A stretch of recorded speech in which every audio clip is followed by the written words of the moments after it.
Hola,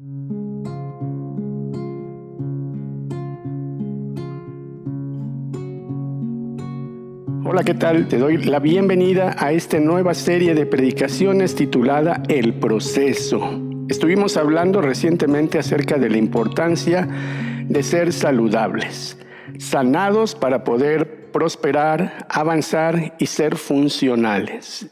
Toda esa serie de predicaciones abarcó todo nuestro ser, espíritu, alma y cuerpo. Dios trabaja de manera sistemática y constante en nuestra vida en la búsqueda de que nosotros podamos ser personas funcionales, útiles y sobre todo bendecidas.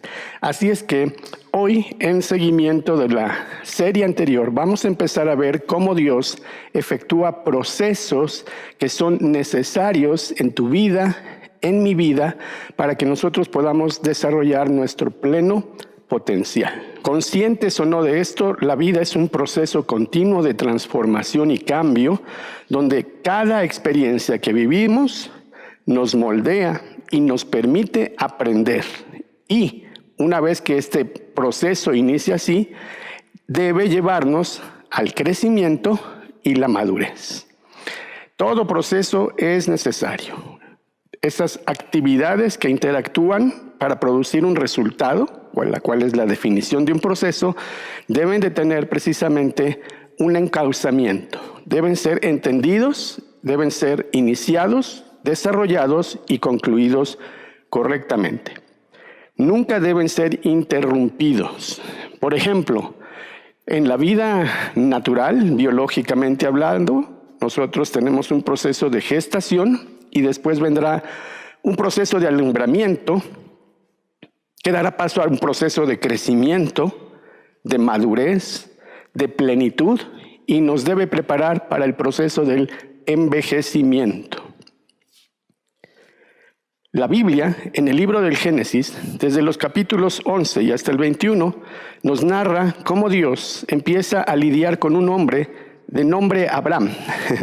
Él salió de una tierra llamada Ur de los Caldeos. En pocas palabras, él era un pagano. No tenía conocimiento de Dios, vivía en una cultura hostil a Dios y algo interesante, Dios lo visitó, le habló y le entregó una palabra y una promesa. Abraham creyó y decidió confiar en Dios y caminar con él.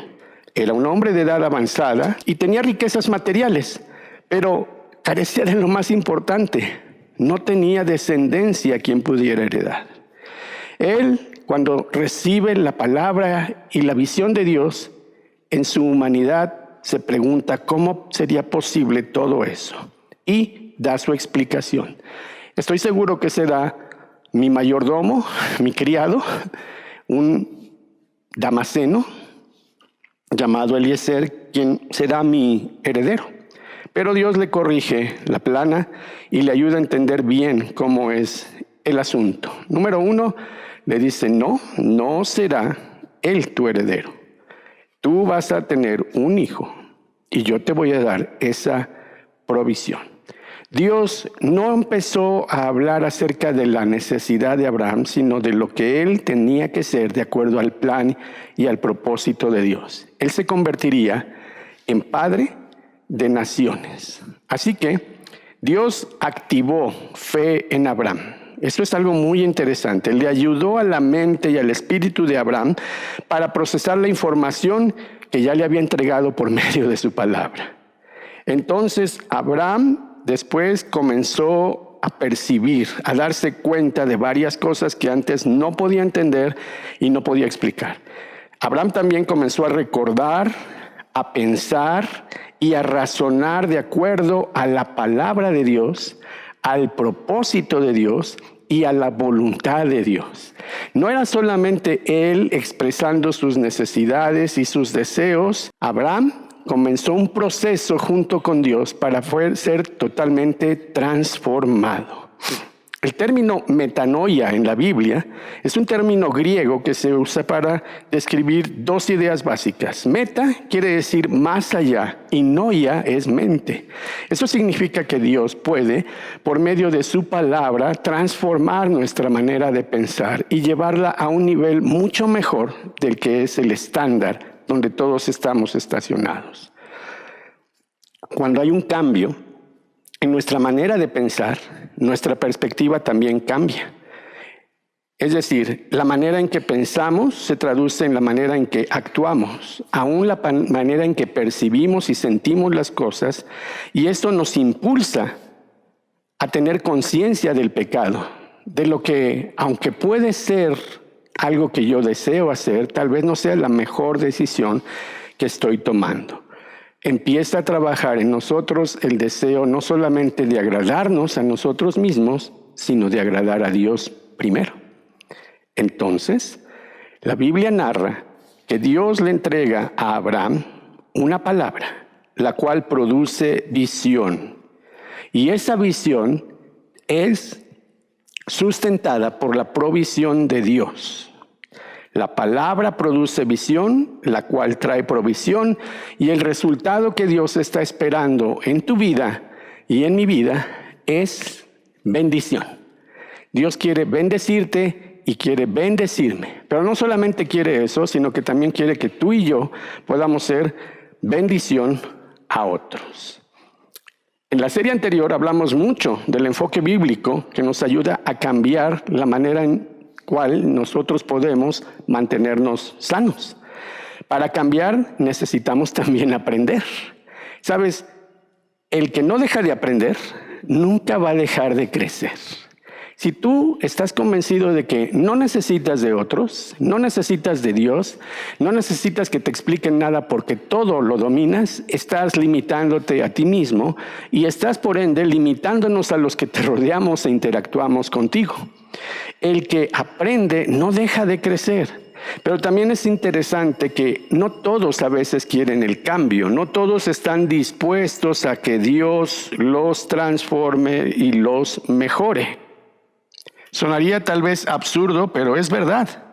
Algunas personas realmente no quieren cambiar y siempre van a encontrar un pretexto. Pero aquellos que realmente quieren cambiar, siempre van a ver una oportunidad. En el texto de Génesis 15, la Biblia dice entonces que después de todo lo que ocurrió, y eso lo veremos más adelante, vino la palabra del Señor a Abraham en una visión, en un sueño, y le dijo: no temas, yo soy tu escudo y soy tu más grande recompensa. En este pasaje leemos una conversación entre Dios y Abraham, pero también la esencia de esa conversación, una promesa. La promesa fue en dos partes: te voy a dar descendencia y te voy a dar la posesión de la tierra de Canaán. Entonces es interesante ver cómo el principio es claro. Dios quiere que nosotros salgamos de esas estaciones de las cuales hablamos en nuestra misión pasada. A veces vivimos en escasez, es decir, no tengo ni lo suficiente para poder subsistir. Dios puede ayudarte y proveerte para que pases de la escasez a lo suficiente. No te hará falta nada.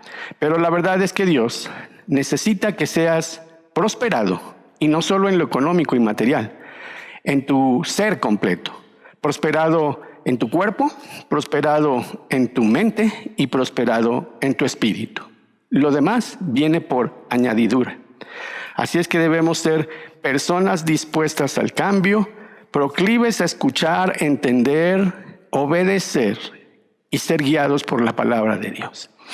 Todos tenemos la decisión y la prerrogativa del libre albedrío, pero hay algo muy importante que quiero dejar en tu mente para que lo analices. A veces creemos que hablar de Biblia, de Dios y de fe tiene que ver con religión, pero si tú lo revisas con más calma, del principio hasta el fin, la palabra de Dios nos está hablando de un plan maestro. La Biblia tiene un creador. Es un libro, pero tiene un plan estratégico de gracia. Nada es al azar, todo es intencional. Desde el inicio de la creación, desde la ejecución del plan y hasta la consumación del mismo, la Biblia nos habla tanto de predestinación como de glorificación. Es la historia de Dios redimiendo a la humanidad y especialmente usando a un pueblo al cual escoge para que Él sea el reflejo de la alabanza de su gloria. Todo lo que se revela en las páginas del Antiguo y del Nuevo Testamento está asociado con que nosotros podamos conocer a Dios, podamos entender el problema del pecado, recibamos la bendición de la fe y la obediencia y lo más importante, entendamos para que comuniquemos a otros la necesidad de un Salvador. Ese que traerá en justicia la restauración a los pecadores y también hará la transformación de toda la creación. El fin venidero de la historia lo narra la Biblia de una manera magistral. El Señor y Salvador vendrá y su reinado eterno permanecerá para siempre. El cielo y la tierra en un mismo lugar. Es muy importante que lo entendamos así, porque al leer la Biblia podremos entenderla mejor. Debemos ser capaces de relacionar lo que te acabo de decir. ¿Dónde en la Biblia me habla de la persona y los atributos de Dios? ¿Dónde en la Biblia me advierte del problema del pecado? ¿En dónde la Biblia me dice cómo Dios puede desarrollar mi fe? Esa que Él pone en mí, no la que yo quiero tener o pienso tener. ¿Cómo puedo ser obediente? ¿Cómo entiendo la necesidad de un Salvador para mí? Y una vez que ya lo recibo y lo tengo como Señor de mi vida, ¿cómo compartirlo con otros para que entiendan la necesidad de esa ayuda y provisión de parte de Dios? Y finalmente, ¿cómo vivir tranquilo y confiado en un mundo que está permanentemente perturbado? En las próximas emisiones estaremos desarrollando los diferentes procesos de transformación que Dios va a realizar en ti y en mí, para que podamos ser hallados sin ninguna reprimenda o tacha, para que podamos ser hombres y mujeres íntegros, de fe, pero también de buen testimonio. Yo te espero en nuestra siguiente emisión. Que el Señor te bendiga y te guarde.